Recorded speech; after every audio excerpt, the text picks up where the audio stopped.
joining us for the webinar. All your cameras are turned off, mics are muted.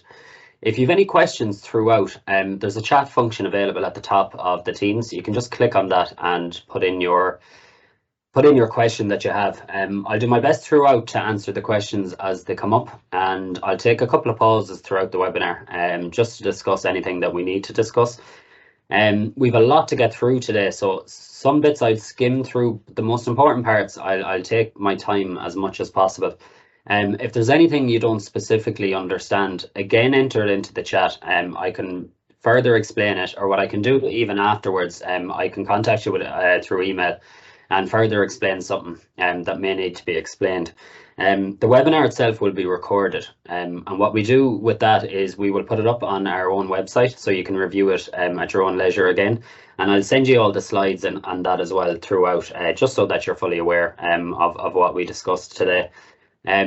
So myself, my name is Conor Shanley, and I'm working with the Recruitment Reform and Resourcing Programme for the HSE. My colleague Frances is doing sort of admin work in the background, so she'll be present there as well, and she can help with the queries as well where needed. And we have a representative, Donal Gill, who is a professionally qualified social worker. He's based out of Galway. He's running a bit late today. He'll be joining us in around 15 minutes. And what we'll do throughout will be looking to Donal, obviously, to give us further insight into sort of the social worker background, and he'll be able to offer his advice on interviews and stuff as well, which will be a great addition to it. So overall, the areas of discussion and what we're going to go through is I'm going to discuss with you just a career within the HSE, what to sort of expect when joining the HSE, and then I'm going to move straight on to how you're going to find a job with the HSE. There's various different avenues to go down, and there's the National Staff Grade Panel, which is currently live, is your best sort of first port of call for getting a role within the HSE, but it's not by any means the only way. There's various jobs that come up regularly on a weekly basis, especially to do with social work. It's such a sought after discipline nationally in various different services. So it's a great time to be looking for a role. And what I'll do is I'll talk you through how, once you find that role that you want, I'll talk you through how to apply and how to put your best foot forward for the application, and especially for the interview stage. So just to give a quick sort of oversight into the HSE. So we have 130,000 employees. We're the largest, most progressive employer in the country. We value our staff, and obviously in developing and nurturing at their growth, and we aim to enhance their abilities to deliver the service for better healthcare. You can see there's various different, I suppose, benefits to being a HSE employee. So there is a lot of opportunities. The scale of the HSE is fantastic in terms of opportunity. You may start as a social worker, you could do 10 years, you may go into different areas, you could go into sort of management, you could go in, we've had nurses for 20 years that have gone into and are very, very senior representatives in the HSE in completely different programs of work. So there's so much opportunity to explore and so much opportunity to develop your own skill set. We have good and generous annual leave and public holiday, permanent contracts of employment as well. We have basically got agreement only recently that all health and social care disciplines, including your own as social work, once you get a role this year as a social worker, it'll be a permanent whole-time contract, which means we had traditionally in the past done rolling contracts, possibly for a year, and rolled them on. But the way we're operating now, because there's such a demand for your profession and all health and social care, all positions will be permanent and whole time that you will receive. So it's always good for your own security and for your own development to have that permanent contract in the back pocket. Obviously our role and why we're doing these engagements with colleges is we want to bring as many people at year stage into the HSE, because with you comes innovative ideas, new perspectives, and it's something that we constantly need within the HSE, and we're big on sort of these new and fresh ideas to follow up. And you'll see that throughout even this and even throughout your early career, how sort of well listened and supported you are once you join the HSE. So that's why we're doing these engagements with you. So for your own pathway, like how do you get into the HSE? So the main thing is we need, for the health and social care professionals and for yourselves as social workers, we need an educational requirement. So you're currently undergoing your degree. Once you get your degree, you'll have to register with CORU. Now, I don't know how much you know about CORU, but it's the regulatory body that will govern all health and social care disciplines. So they basically are able to tell us and regulate who has the required degree or not. So they're able to basically approve you based on your level of study. And after that, then, in order to progress within the company, there is various different avenues for professional development that will assist you in, promotions and all of that as well. So they're always in the background as well. So overall, the HSE, we manage services through a structured design to put patients and clients at the centre of their organisations. We've regional health areas recently have been adopted. So there's 6 of them in Ireland. And what they aim to do, I'll be showing you a graph on that soon. They're aiming to sort of localise public health and social care services. So for specific areas, let's say for the Northwest, they're trying to centralise all of the services will be available to people of, let's say, Mayo and Sligo in the areas that they live in. So it sort of is centering more towards these local places, which is good for people who obviously have a desire to work outside of the cities and possibly be closer to home. There is a lot more sort of avenues coming up for that. We highlight always in these instances of places that require, I suppose, the most urgent sort of resourcing and staff, which is the disability services. And they're significantly important in what they do, and they deal with all physical, sensory and intellectual disabilities and autism. And the CDNT, the Children's Disability Network teams, are available in every county around the country as well. And it's always good to highlight these because they are, once you get in them, they are very rewarding careers to be able to see, I suppose, development within that, and from your own perspective to be able to deal with these people throughout your careers as well is a very rewarding one. So that's it basically on the HSE. We have our values, the care, compassion, trust and learning. They're ever present throughout the HSE, and always a good point to note for an interview is that you sort of take note of them.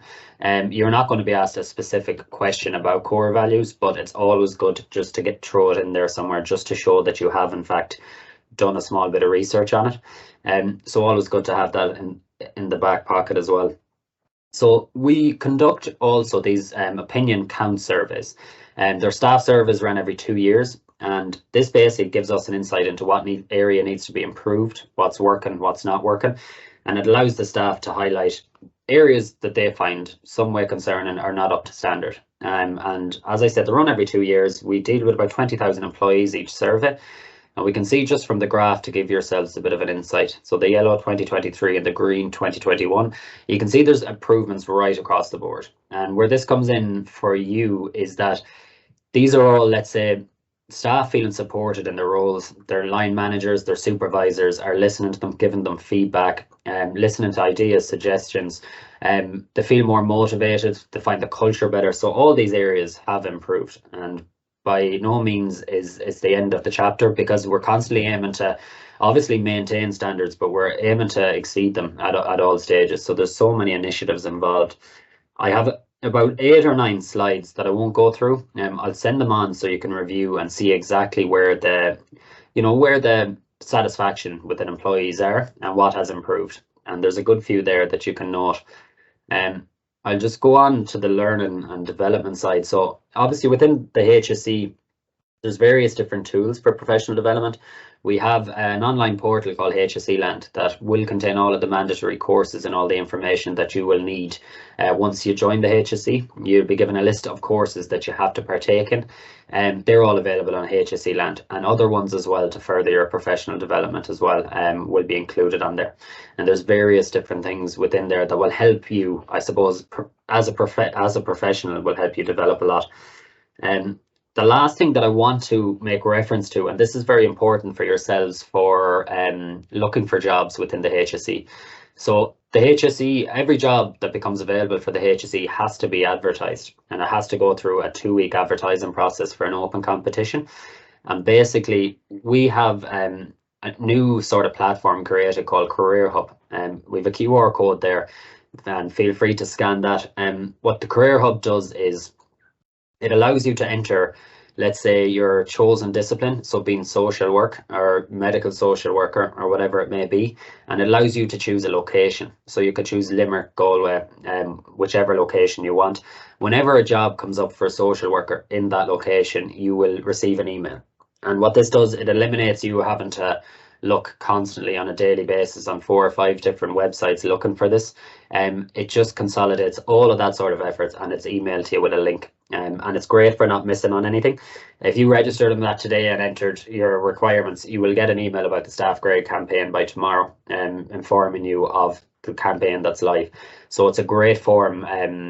It's a great approach. I think we've nearly 20,000 people who have registered and that are receiving weekly updates. So it's always a good thing to have, and it will notify and keep you up to date with everything that's live. And because all the HSE campaigns are open competitions that run for 2 weeks, they all close after 2 weeks, and after that you can't apply. So when you get the notification, it's a good time to check it to see how long the job is live for when it closes, just so you can get your application form in on time. And as well, within the Career Hub, we have certain tools to help you with your application form, to help you with your interview prep. We have generic sort of questioning that is a good guide for the interview as well. And we've loads of videos available. We can see we've modules and candidate support information. And it's always good in preparation for your interview if you can have a look, scroll through that. Some of the videos, they're only 2 or 3 minutes long, and they'll give you a good indication of how to sort of prep for the interviews. So I'm not sure if many of you are aware of this, and that QR code on the right is just for the Career Hub, but the information on the left is for the national staff grade campaign that's running at the minute. So it's for professionally qualified social workers and social worker medical. This campaign went live last Thursday, and it's going to be live till next Thursday, the 14th of March at 12 noon. So all campaigns for the HSE will close at 12 noon. And if you send in your application at 12:05 or 12:06 with the NRS, with the National Recruitment Service, it will be ruled as late and you will be marked off as ineligible. So it's always good to note that time. For me, it'd be a case of trying to get your application, avoid all stress, and get it in Wednesday evening with all the details on it. What happens then is people will review your application and you will get called for interview, hopefully all going well. The vast majority of people who apply will be called for interview, and the interviews take place in mid-April. So I think the week commencing the 15th of April is when the interviews start. And the panel then will be created for all successful people at interview the following month. So you can go online straight away to the hse.ie website. There's a job search function, and you can either enter social worker or you can enter that reference 14241 into the job reference section, and it'll bring up the application form and all the other details for the job. So I'd advise you definitely to do that. It'll give you a good sort of introduction. All campaigns you apply for the HSE will follow the same format. You'll have the same application forms, you'll have the same details to fill in, and it's always good to try and get used to it. The application form, because we require a small bit extra information, can take an hour and a half to fill out, maybe even 2 hours. So give yourself enough time, even over the weekend. Set aside some time, or in a Friday evening, or whenever you want over the weekend when you're available, and just try and get as much information down as possible. So the application stage then, just a simple graph on what we do and what we aim to do. I'm going to discuss that over the next couple of minutes, so I'll skip on to our last one. So our key considerations for the application process. So basically what you do is you find a role and find a campaign that you're interested in. And when you have the job will, once you click on the link, you'll be presented with a couple of documents. So you'll have your job specification, which will be one of them. And this is your main document for all campaigns. This highlights all of the qualities, skills, duties, responsibilities, everything that is required for you to perform the job. So it's always a good point to read that, review it, make sure that this is the correct job for staff grade jobs and the entry-level jobs that you'll be applying for. This is the perfect campaign for you. This is designed for graduates and for recent graduates, so it's always a good one to come in under. So the application stage itself, the job spec I referred to, I just have an image there of the first 2 pages of your job specification. So you can see it highlights your salary. So I think the starting salary from last October's pay scales is 46,523. That'll be updated further again every 6 months. There's new salary codes, so that will likely increase by a marginal amount as well. So it's a good starting point for your career. Again, there's loads of details about locations of post, details of service, and it just gives you a good insight into what's expected. You can see details of service. They cover primary care, disabilities, acute, quality, safety and service improvement, mental health. They cover various different services. So once you get on this panel, you could be getting job offers from all of them different areas at once, and it's up to you at that point to decide on, whether or not the job will be suited for you. So the eligibility criteria, I'm going to be referring back to the job spec a lot over the next half an hour. The eligibility criteria then is contained within the application or within the job specification. And for entry level, all you need to have is, so there's a notice here, you must be registered in social work register maintained by the Social Work Registration Board at Coru. Now, because you're not eligible to be registered until you have your qualification. So you should get that around whenever you do your final exam around May sometime, you'll be able to get that information. But this campaign is designed for you. There's a note on the appendix that states that 2024 undergraduates, so everyone that is an undergraduate for the entire year of 2024 is able to apply. And what happens is, once you apply, you'll be brought through the whole process as normal. You will interview. Once you're successful, you'll be placed on a panel. But the only difference is, once you are on that panel, you will be marked as dormant undergraduate. And what that means is, you're not going to receive any job offers at all until you register with Coru. Once you get that registration, you're going to get a registration number, and then you will be able to, there's Donald in the background. Hi, Donald. You're just on mute there, Donald. Yep, sorry for my delay. You're all right. How are you keeping? Good now, good.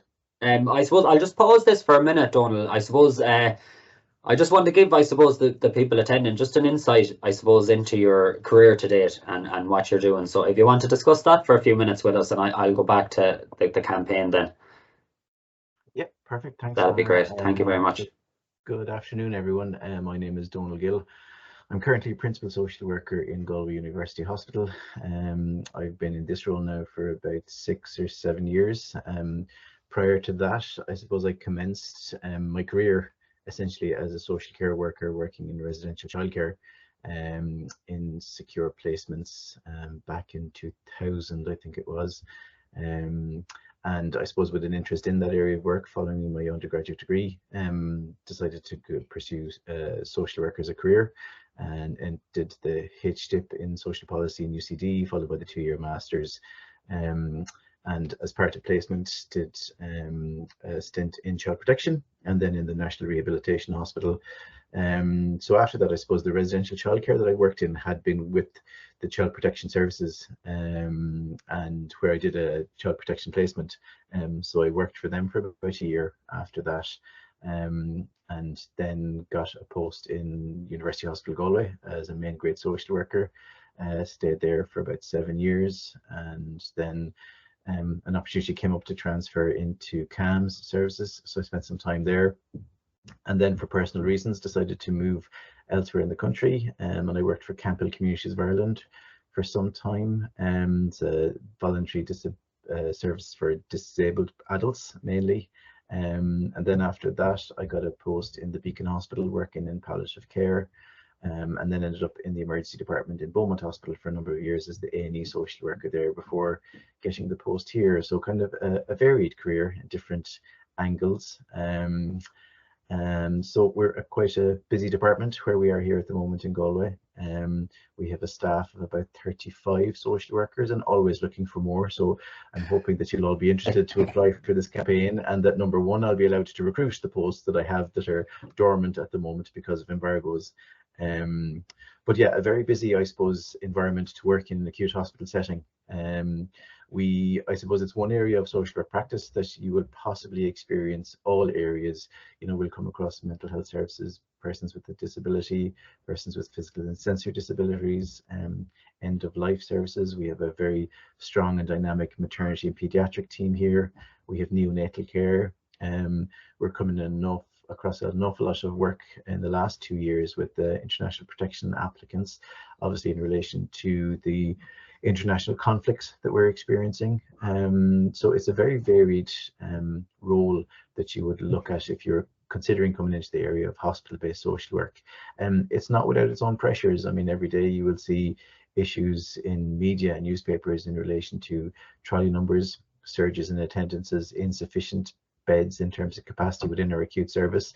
And at the same time, then we have our community services, which are slowly developing and evolving to where they were certainly when I started in social work practice. So I think it's an opportune time for yourselves in terms of qualifying in the next few years. I think services will develop. I think social work will be a focus of service developments too, in terms of primary care social work, safeguarding, disability services, mental health and acute hospitals. We're coming across such a range of blended and different dynamics in terms of families, family relationships, personal relationships that need support in or around their own day-to-day care needs and what might bring them into hospital in the first place, and trying to negotiate and navigate that for them along with their treatment. So it's it can be a busy spot, but it's a rewarding job as well. So happy to take any questions, or happy to field any questions that Conor might have in relation to maybe the process you might find in terms of this application and the interview, but any direct questions you might have yourselves. Thanks, Conor. Right. That's great. Thanks a million, Donald. What we'll do as well, anyone that obviously has any questions, they can put them into the chat function there, and we'll relay them to Donald or myself as we go along. There's a couple of things with the application form, and I might ask, just for your input as well, Donald. Just in relation, I suppose, to the competency. So I was just discussing, and I'll finish up on the whole idea of core registration. Because obviously the graduates are, as they apply and are on this panels, they'll remain as dormant until their core registration is put through, until they're registered, and I will go back over core towards the end. But obviously you'll be dormant on it until you send us on your registration number, and then we'll be able to make you active, and that's how you start receiving your job offers. We'll move on then, just while we have you here as well, Donald. 1 second now. So the whole idea of the application form, we have our main, obviously, page of your application form for your personal details. You will enter them as normal. And then we have the idea of the new regional health areas. This becomes, obviously, and it's a new thing with this year's panel, is that you will interview once to get on the panel. You will have to make a decision in your application as well on which area that you would like to work in. Now, you can choose one area as a definite, but you can choose up to 2 areas. It's always worth having the second area in. You may only want to work, let's say the Roscommon area or the Sligo area, but if you had somewhere like Longford and Westmeath, just as an option, you don't always have to express your interest in these roles, but it might give you, I suppose, a further sort of advantage or further scope of opportunity. So it's always worth sort of putting them down. And the way this works is you will interview once. The interviews are competency based, which means you have to pass all competencies in order to be successful and placed on the panel. And what happens is you were put on the panel in order of merit.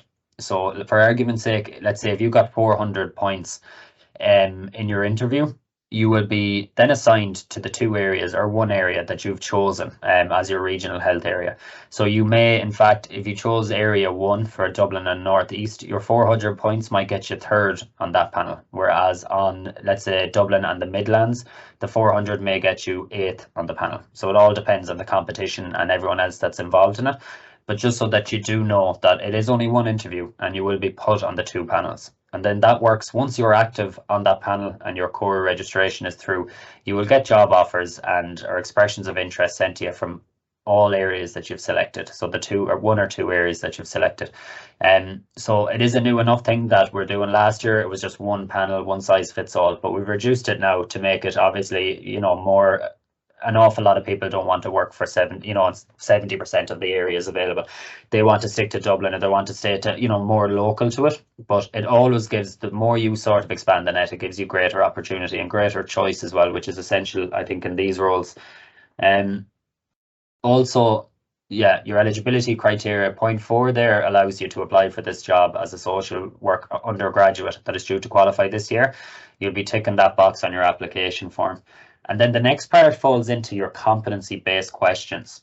So your competency-based questions are, the competencies for these are off your job specification.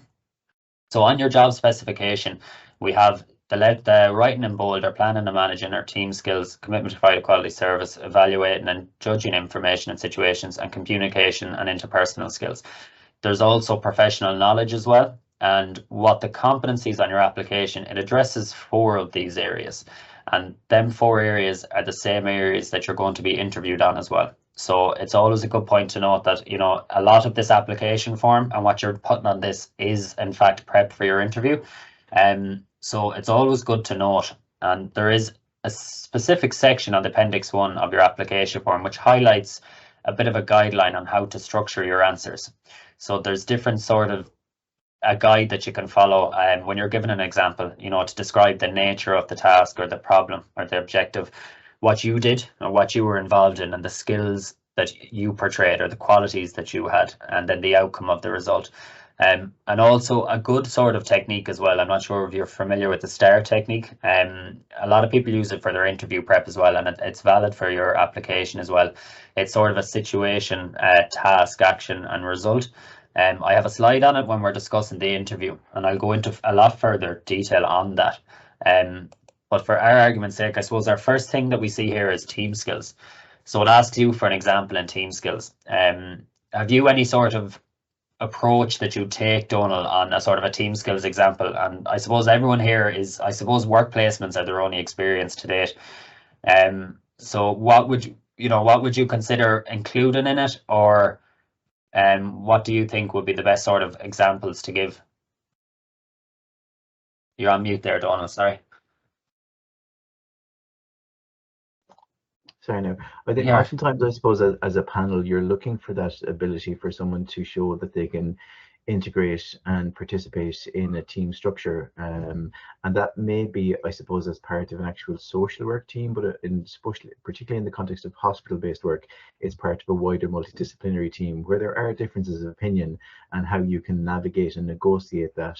So particularly if you can describe, I suppose, an example in your own experience, how you have either, I suppose, enhanced that work as a team player, or have come across maybe how you've had to diffuse differences of opinion within a team, but yet maintain that kind of working collegiality. That's really important to be able to get that across. And sometimes, I suppose, if you are only coming from maybe just placement experience, not to be afraid to utilize, I suppose, your experiences in other areas of life, whether you play sport, whether you've been part of a team dynamic, whether you're involved in a community organization. Don't be afraid to play to your strengths in terms of where you've experienced teamwork. It may not necessarily have to be as part of a social work role, particularly if you haven't a huge amount of maybe professional experience behind you. But it's about being able to replicate how you would understand working within that team structure. That's always really impressive to me, because it shows me as a social worker, you're thinking outside the box and you're looking at alternative ways in terms of how you've learned how it is to be a team member from a social work profession, but you can also apply it in different areas in your working professional life as well. So. Yeah, absolutely, yeah. And it is as well showing that from other areas. It obviously shows adaptability and that you're able to adapt to various different situations, which is very important as well. And a good tip when you're structuring your answer as well, I suppose when you go back to, let's say, the job specification here under team skills, a lot of them bullet points, it sort of indicates, you know, what is nearly expected of you within the role, and it gives you an extra bit of food for thought that you're able to structure your answer. Like, I suppose, ability to work on your own initiative, and as Donal was saying, as part of a multidisciplinary team, there's various different bullet points that'll give you an extra bit of information there, and it's always good if you can include a few of them into your response as well. You will be a lot better off for it. And again, I suppose the HSE as well, because it's so big and complex, and it doesn't just deal, you as a social worker will not just be dealing with social workers. It's such a wide variety, and there's such a large scope of people you will be dealing with. And I mean, especially for team skills, it's great for teams of social workers, but I'm sure you'll be dealing with various different people from various different disciplines, and it's always great to include that, even if you had a meeting or a discussion with whatever setting, with a nurse, or whether it be someone that was involved in the disability service or an occupational therapist, whatever it may be, just having them there, that you're able to actually go between disciplines and not just stick to your own, and your part and working on your own initiative as well, is always a fantastic source for these sort of responses. And like within this as well, they've limited it to basically just a page of a response, so you can type out the page of response, and they're just looking for a solid example of how you displayed team skills. So they're looking for one, but you can also include a range of different examples from a range, as Donal was saying, from different areas or sports, or even a job that you've done in the past where team skills came and was involved in it. So it's always good to enter as much as possible. And you have to remember that if it's not on it, the person reviewing it won't know about it. So make sure that you have down, what you need to put down. But definitely team skills, and you can use that STAR technique as well, which we'll use for the interview as a way of structuring your answer. The next one after team skills is commitment to provide a quality service. Again, do you want to, Donal, have a talk about that, even a response for that? Because it's a large enough sort of area, and I know it's always sort of service user focused as well from your involvement. But what would you think, I suppose, for response for that, just to... Yeah, and I think this is possibly one that catches a lot of people out, maybe I suppose at this entry grade, but further, I suppose, up the ladder in terms of other progressing to other senior grades within a service. I suppose I've always taken this that it's looking at that quality service piece, like how do you know you're doing a good job? What indicates to you that you're providing an effective service, and that may be that you see a gap in service delivery that you think you can manage or change or achieve, or it may be that you've taken on board to do a piece of work in a different way. I think that's always impressive to a panel where they hear that you've been able to identify that and maybe did a piece of work around researching how your approach could be different, or how it could provide a better kind of a quality of an input to a service to people that you're working with. It doesn't have to be life-changing. It doesn't have to be groundbreaking in terms of that piece. But to me, it's always looking at people who are looking to enhance their service or enhance their practice. I think a lot of people will focus on a case study or an actual case that has worked quite well, and that's okay too. I think it's about showing or replicating in an interview setting how you feel that you are providing that quality piece of work to that person, and how you, I suppose, measure that against doing it again or replicating it again. I hope that makes sense. No, it does. That's great as well. In addition, and as well for interview prep as well, it's a very valid point to be making about that. And I suppose understanding it, as you said, is key to it, because a lot of people, it would trip up a lot of people in just the way it's structured. But I suppose showing your overall commitment to it, and again, the points within the job spec for that as well about this commitment to delivery of high quality and person-centered service. There's various bullet points there that will be able to refocus you when you're structuring a response to it. And again, you're not trying to, I suppose, reinvent the wheel, or you're not trying to have some sort of an extravagant example. The main part, I suppose, from the board and the person reviewing it is just to show that you understand, the commitment to provide a quality service. You have, experienced it. You have done things. You mightn't even be aware of some of the things that you've done during your placement that actually was a commitment to providing a quality service. And it could be simple things at all, and just awareness and your appreciation for the role. And I mean, it's very, very, once you read through them as well, you will come up with these ideas. And it's just, for the people reviewing it, once you understand it, and we know there is a commitment there at all, like, you will get called for interview on that basis. But make sure just put down, again, as much information as you can related to it. Again, evaluating information and judging situations. There's bullet points as well that we have for that. So there's a lot of them there to give you extra food for thought on it. Donal, what would your advice be for this competency? It's a bit trickier, I suppose. Well, not trickier, but a lot of... Well, again, I suppose to the crux of kind of social work practice, it is about looking at your assessment piece. How do you conduct or provide an adequate and appropriate psychosocial assessment? So what are the major factors you're looking out for? What are the kind of questions you're looking at? What kind of information is going to provide you with, I suppose, what's the next step to your intervention? So to me, that's always been quite an important part of that. And then what would you intend to do to follow through? Sometimes I would tend to ask a lot in terms of, like, when you are given those examples, and what did you do next? So I think it's important that if you are preparing these competency-based questions, that you think about what you're writing down and thinking about the before and after, and is there something you would do differently? because I think that's really important, that it shows kind of reflexivity and responsiveness from you as a candidate, and then for those interviewing you to show that you're kind of invested in the competency that you've provided, and that you give kind of good weight to that experience for yourself. Great, that's fantastic. The last one then that we discuss on your application form anyways, and this is obviously relevant, it's for the application form itself, depth and breadth of social work experience. So this sort of area, it is a broad sort of example that they're asking for. And I suppose for filling out that detail, you know, would there be any specific things done for that, or would you just stick to, I suppose, the basics of what you've done? Like, again, for this point, it's a lot, I suppose it's different to, let's say, the professional knowledge that may be asked in the interview. But I suppose it just gives you the opportunity just to, I suppose, put down everything they've learned to date or everything they've worked at.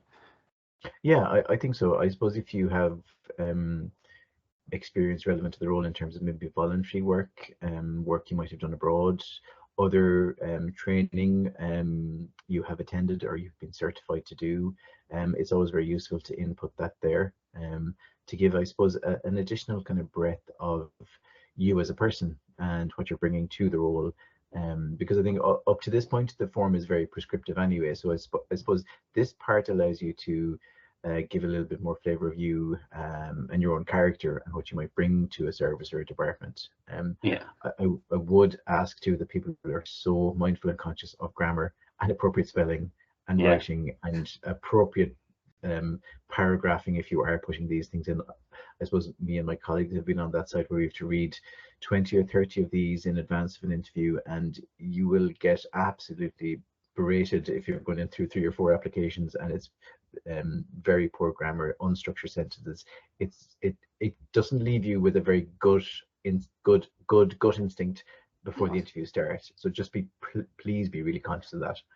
No, definitely, and it is very important. And I know from even my own experience reviewing 70 or 80 applications before, and it just having something well structured and spelled right, it sounds basic enough, but unfortunately it's not overly common. Sometimes there is mistakes and it's understandable. I had a whole application posted to me before and written in red pen, and it drove me. I didn't realize I would be that annoyed by something like that, but it was very difficult. So just to keep things, you know, basic structure and grammar obviously is very important to the person that is reading it. Extremely important. So I suppose for the application form, essentially we have a career overview that you can put your career on, and then we have your general declaration. So you'll put down references and people involved even in your college, work placements, previous jobs as a point of reference, and there's a declaration that you sign, and that basically is your application form in a nutshell. So there will be a bit of prep and a bit of thinking into it. And again, it is live for another week, but I would try and get things together and get it in a day or two early, just in case, because you don't want to be under that sort of pressure. The next part, I have a survey sort of put together, and I'd like if you could scan the QR code possibly with your phones. The whole purpose of this is we're going to take a 2 or 3 minute break. I'm going to let you do that. And this is going to sort of inform us and instruct us on how to sort of approach various things with initiatives and programs that we're involved in. There's a couple of questions about the HSE and just about what is, I suppose, the driving force for you, the student, into what you look for in a career, and what's the most important thing when, I suppose, sourcing that career, whether it be work-life balance or salary or extra benefits or whatever it may be. If you could scan that, it only takes about 2 minutes. And what we will do as well in the background, the chat function is open. If you want to input any questions that you have at this stage, we'd be happy to answer as many of them as we can if they come in. And what we're going to discuss next, we'll spend about 10 minutes, I suppose, going through the interview stages. A lot of the information that we have talked about in the application form is relevant to the interview. It's the same competencies that you're going to be asked on. And I suppose the professional knowledge side of it is probably the only other. It's harder for me to guide on I suppose, the professional knowledge, because there can be different elements of it. I suppose things to look at are policies or procedures. So I'll just let you scan that, and please enter into the chat function any questions that you have, and then we'll move on. So we have about 20 minutes left on this, and what I aim to do, I'll discuss the interviews and a quick talk about panels and core to you, and then we'll leave a couple of minutes for interviews or for questions at the end. We also, what I'm going to do here is I'll type in the generic email address for that I have control over. If you want to, any queries or questions that arise that you have over the next few days in relation to this, especially when you're filling out applications, there might be something that you're stuck on, or indeed questions about panels or the interview, anything at all, you can send us an email and we will be able to answer them. What I'll do now is we'll jump straight on. There's no questions, so we'll jump straight on to our interview prep. So I suppose I've put stuff together. We have Career Hub, which is available. We have a lot of information and different modules about interviewing with the HSE. Again, they're competency-based interviews, which means, you know, the areas that you're going to be discussing are sort of predetermined. They will all be sent to you officially in your call to interview email. But again, what's on the application form is essentially going to be the competencies. There's another 2 competencies that are globally assessed that I will show you now as well. So for your interview, your interviews will be about 25 to 30 minutes. I'll show you the structure of them then in the next page. Again, the job spec has all your competencies available on it. So everything competency that you will cover and the format of it is contained within the job spec. So we have your professional knowledge and your experience relevant to the role, and it basically discusses, I suppose, you know, different areas that you will need, or different duties or responsibilities within the role that you should know. We have, again, the planning and managing onto the communication and interpersonal skills. But this table is what I want to show you as well, is the structure of your interview. So your interview is going to be divided into on the top 4 competencies here. So we've team skills, commitment to provide a quality service, we've evaluating information and judging situations, and we've knowledge and experience relevant to the role. So basically you will have about 6 minutes for each competency. And the bottom 2, planning and managing resources and communication and interpersonal skills, they're what we call globally assessed competencies. So you will not be asked any direct questions on these, but what the board does, or the interview board, in conducting their interviews, is they will take, I suppose, they will listen to the information you provide in the other competencies, and it will give them the ability to sort of mark you on how well you've brought across planning and managing and resources, or how well, you know, your communication and interpersonal skills are. So it's a great idea for your interview when you're prepping examples. Now, you're already going to have an example prepped on your application form, but it's always worth having more examples available. I'd say it's a good idea to have at least two examples sort of prepped, Donald, would it be? Or would you go further? 2 at least. Yeah. The thing with a lot of, you know, the boards may focus on the example you have, but, you know, a lot of times the board may ask for, can you give us another example? And that's where the problem can come in, is straight away you're thinking, God, I have another example prepared.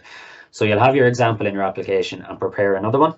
So again, 6 minutes each, and a lot of your competencies when you are talking and describing them, team skills, commitment to provide quality service, without realizing it, there's a lot of communication and interpersonal skills that you're giving off. You could be on about talking in meetings and dealing with different departments and talking to nurses and people within different disciplines. All that is fantastic communication and interpersonal skills. The planning and managing resources is the one you mightn't include as much as the other one. So I try in your examples to, I suppose, when you're on about team skills, or you're on about maybe a situation where you had to meet as a team and you had to prioritize something, talk about planning and managing resources, like, oh, we had to sit down, have a meeting, we had to plan such and such, and it'll just give them a good indication, I suppose, of that you understand the interview. And as well, a very good point to note for this is you will be given about 3 or 4 minutes at the start of every interview in the HSE to introduce yourself. And the best thing you can do with this is prepare something for this. Introduce yourself by name, basically describe your college, your degree that you're doing at the minute, the work placement that you had, and let's say your aspirations. You might want to be a social worker within a hospital setting or within the disability services. Let the board know what you've done, let's say, in that role, and it gives them a good insight as well. If you ever get stuck in the interview, they have that extra bit of information as well, and it's always a good one to know. So always prepare something for that as well. Again, I suppose the professional knowledge part of it as well, Donald, is there any extra sort of advice you give on professional knowledge preparation? Because it is obviously one of the trickier ones to study for or to prep for. Yeah, I suppose myself and my colleagues have discussed this recently. I suppose a lot of the time we would be expecting that people attending for interviews would be familiar and be able to discuss the application of social work theory to practice and how that has, I suppose, informed them in terms of maybe their placement, their current work.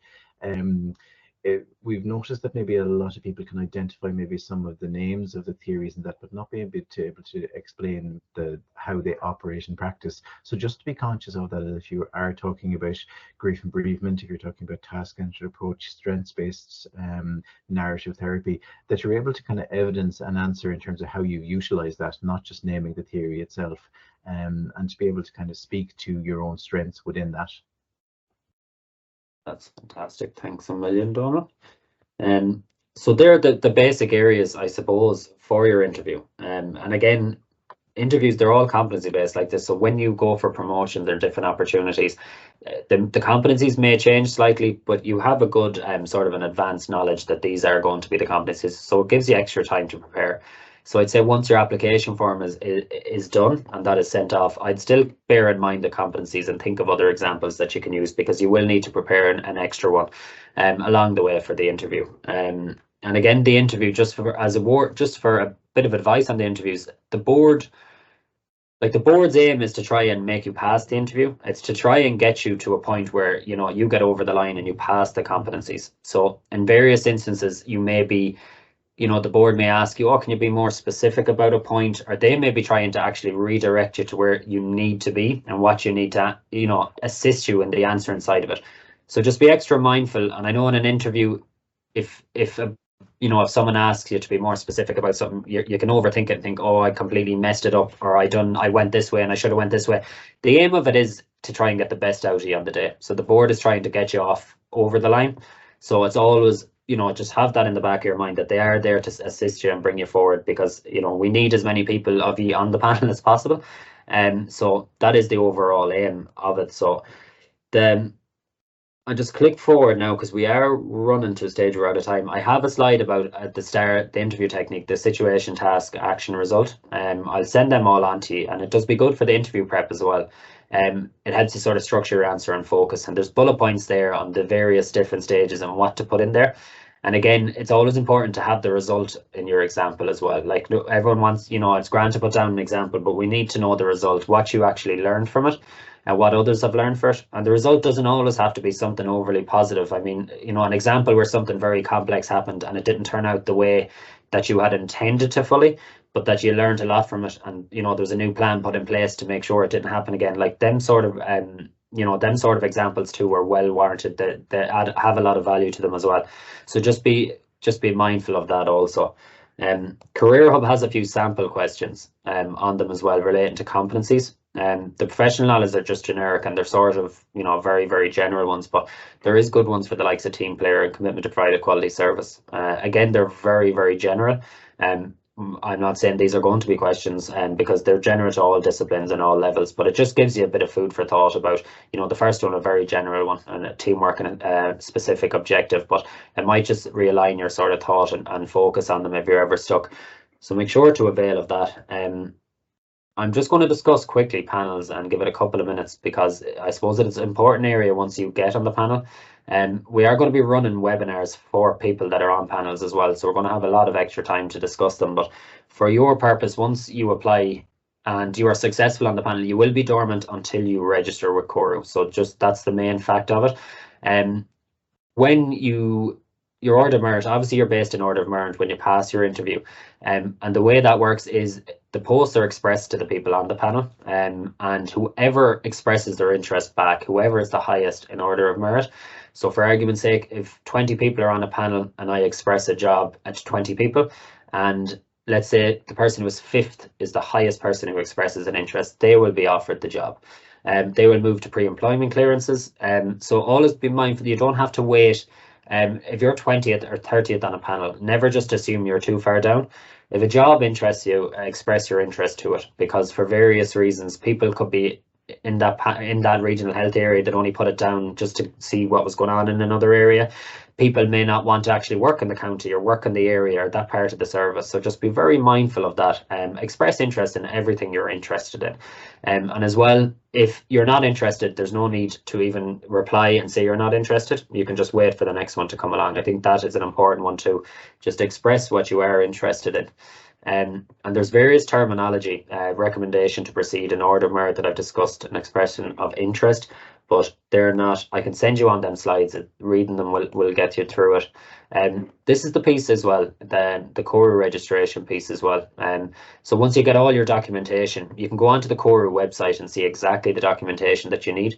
You need various transcripts, birth certs and stuff certified. The whole thing with CORU is it can take between usually 4 and 6 weeks, and they've given us an average turnaround time of 4.6 weeks for Irish graduates. So they have reduced their time a lot in recent times. But the most important thing for this for you is to get that registration through. So once you get that in and sent, you're waiting for an email for them to email you back to say that the process has complete, you've all your documentation, and then you'll be waiting about 4 to 5 weeks for that actual registration to come through. So make sure you do that, have everything ready as quickly as possible, and don't be waiting. I know people want a couple of weeks off after college just to wind down or whatever, but it does take a considerable amount of time. And especially with the HSE as well, when you move to pre-employment clearances, there can be a time between actually you starting the job and getting into pre-employment clearances, because there is certain vetting that has to go on, and there's various different things in the background that process can take a few weeks as well. So even you will have the couple of months off regardless. So just make sure you don't leave it till September, because it could be October, November by the time that things kick in for you. So I think overall, that's just a sort of a timeline for interview to hire. What I'm going to do, I suppose, I have a feedback thing as well for the webinar, another dreaded survey. It's only 3 or 4 questions about the webinar. If you can scan that and I suppose fill that out. And what I'll do now is it sort of concludes the webinar. Obviously, thanks a million, Donald, for attending and offering, I suppose, the support and your knowledge there as well. What I'm going to do, I suppose, just for a couple of minutes, Donald, if you don't mind just waiting, if anyone has any questions at all in relation to the recruitment side of it, or in relation to, I suppose, social work at all, I suppose now is the time to ask, because obviously both of us are present. And again, you can email that email address at any stage. So I'll just leave it open for a couple of minutes if you'd like to ask some questions.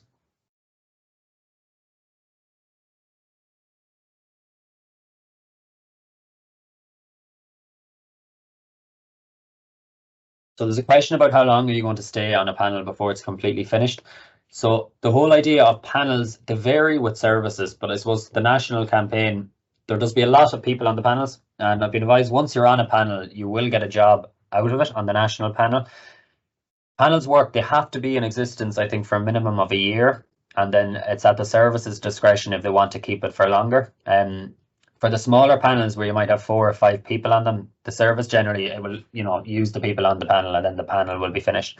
So the panel will stay a good bit longer for the national one. It will stay for at least a year, but everyone that will be on it will get a job through it. But just because you're on the national panel doesn't mean you can't apply for other roles as well. So always be mindful of that. There is various opportunities going on in the background as well. So the panel will be, you'll be on that one until the panel is the panel will finish and you will get a job out of it beforehand. Another question, once approved by CORU, who is it that we let know we've been approved? So okay, and the National Recruitment Service are running this campaign. So it is the HSE, it's a sort of recruitment division of the HSE, and they will be dealing directly with you when you apply for your call to interviews. They'll email you on your panel results, they'll email everything. So you're going to have an email address there. On the bottom of the email, when you get your results and you get your panel placement, they will tell you once you are dormant because you're an undergraduate, once you get your CORU registration, you'll be made active. And once you have this, please email, and they will have the email address basically in bold at the bottom of the email. So once you get that, all you do is email in, I've been approved, here's my registration number, and they look for a copy of the registration. You'll attach that, and that'll be you made active on the panel. And then you'll start getting job offers from that then. So hopefully that should answer that one. Is there any more? I'm just wondering, are there many part-time or 4-day week roles? Are you in a better position to answer that, Donald? Is there many part-time roles available? I wouldn't. No, to be honest, not at the moment. Like I can only speak for my own service. The majority of roles that we have tend to be full-time. I've a lot of temporary full-time roles, to be quite honest. It really depends on kind of how maybe some projects are funded. As I said maybe earlier, there's a lot of development in the HSE at the moment, and there's a lot of maybe specialist areas coming to the fore. You may say get maybe a 0.5 position of a social worker to that service this year, and it may be granted a full post then the following year. So it really depends service by service what is available. It does, and as well, I suppose that like the vast majority of roles are the sort of permanent whole-time roles that we'll be offering off that panel. But it always is, I suppose, if it is something that you're thinking of once you start the role, every sort of service, each can be different in a certain sense, and that that you can approach the conversation with a service manager and get their advice on it, because they're better, I suppose, equipped to answer questions about the job you're going into.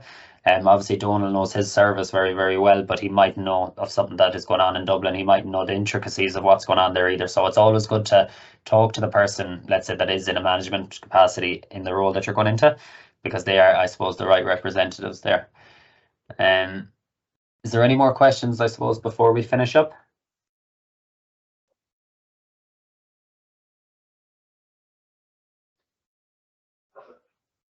So when do we review salary as well? So your salaries are predetermined. Your salary scales are available on the HSE website. The way the salaries work, as a new entrant who hasn't worked in public service before, you will start at the bottom scale of the salary. So everyone starts at the same point. There's a couple of different exceptions to the rule if you've public service experience elsewhere in different organisations, or if you've done 3 years here as a social worker and you went abroad for 3 or 4 years, you can come back and continue on the same scale that you were on. But we all start at the bottom, at the first increment level, and then on an annual basis, the increments go up. So from your start date, every year on that start date, your increments will go up. I'm not sure how many levels are on the social worker scale, but I mean, there's probably 12 or 14 increment levels, is there, Donald, or around? There's a good few anyways. I think it's about 10, Connor. 10, okay. There's 10 levels. So the way it works is you have 10 years of service and you're up at the top level of the scale. And I think you remain on that level until the promotion becomes in. So I think that, Daniel, all of them are on. If you type in HSE and salary scales, it'll bring you through to a document, and you can look for a professionally qualified social worker or whatever. All the areas, they're all available for public viewing as well. So Rachel, I can answer Rachel's question. Donald, I know you have to go now as well, so if you want to take off, I can answer Rachel's question. It's more about the panels. And anyone else who has any further questions, obviously please go on to them. But Donald, thanks a million for your attendance today. I know you're very busy. We definitely appreciate it. And I'll touch base with you after this as well, Donald. Thanks so much. Yeah, thanks, Connor. I appreciate it. Thanks a million. Bye now. Bye now. So Rachel, just to answer, I suppose yours is about outside the national panel. The national panel basically covers the country, and it basically covers loads of different services around the country. So that's only their first sort of stop. It's the best way to sort of get involved in the panel or get involved in jobs within the HSE, because there's so many of them. But other panels then, other hospitals will advertise their own jobs. So let's say Mullingar might advertise their own, and they mightn't pull off the national panel, so they will advertise their own. And basically the way it works, every post for your specific job, a panel will be created from. So the panel basically means that it's just a order of merit selection of the amount of people that passed an interview. So loads of different hospitals do their own. So always be mindful of that. The national panel is only one panel. You can be on a panel for Mullingar Hospital, you can be on a panel for the CDNT team in Limerick at the same time. So there's various different other jobs going on as well. So that's basically the alternative ways. Every job that comes up that you see in front of you on the HSE website will have a panel created if there's enough people. So always just, I apply for as much things as possible. Look at the websites. You can even go on LinkedIn and type in various different hospitals. A lot of hospitals advertise independently on LinkedIn as well. All of them still go through the HSE.ie website, but you may get a bit of advance notice if you follow them on LinkedIn as well. It's always a good indication. So definitely just keep an eye on that as well. And I hope that answers your question, Rachel. I have an email address that we put at the top of that chat. I'll throw it in again. If that hasn't answered it, follow up with me, and I'll give you a shout and give you another email. I'll explain it a lot more. It's just we're a bit tight for time on this. So Amanda, can you request a post in a specific location or hospital? The way the national panel works is when a TALA will express it to them, TALA will pull off the national panel. So what they will do is you might get an expression of interest specifically for TALA hospital. And it's up to you then to decide whether you want to accept it or not, to express your interest. So you can't tell them from the offset, right, only give me TALA hospital jobs, because they don't have the capacity. There could be a lot of people on the panel, there could be 100 people on the panel, so they can't really individualize it like that. So the best thing for you to do is once you're on it, you will get all them jobs expressed to you. And I mean, if you express your interest and you're highest in order of merit, you will get it. But you can also look online, go on LinkedIn and just type in TALA hospital and follow them, because they'll put in all their posts on that as well. So it's a good idea, but you can't choose specific ones yourself. Is anyone else any other questions? And we can wrap it up there. Again, I'm going to be hosting a webinar specifically on panels. I'm going to be doing that in probably mid-May. So hopefully you'll be all on a panel at that stage when the results are issued for this campaign. And that one is going to be about a 30-minute discussion. I'm going to have people that are involved in looking after panels, and we can explain it a bit further. Panels, they're not too bad. Some of them can be complicated, and I think the important thing about this in the first instance is, you know, your interview and your competencies and prep. But we'll go over the panel stuff then again. And if any of you have any questions at all about panels, about interviews, even if you're unsure if something, you know, an example or something isn't warranted or isn't good enough, just give me an email on that rom@hse.ie and I'll get back to you and I can give you advice where I can. I think that's it. So thanks very much everyone for attending, and the very best of luck. You're nearly there, another couple of months, so hopefully you're on a panel and you're enjoy, I suppose, your summer and your holidays, and the very best of luck with everything. Thanks everyone. Bye bye.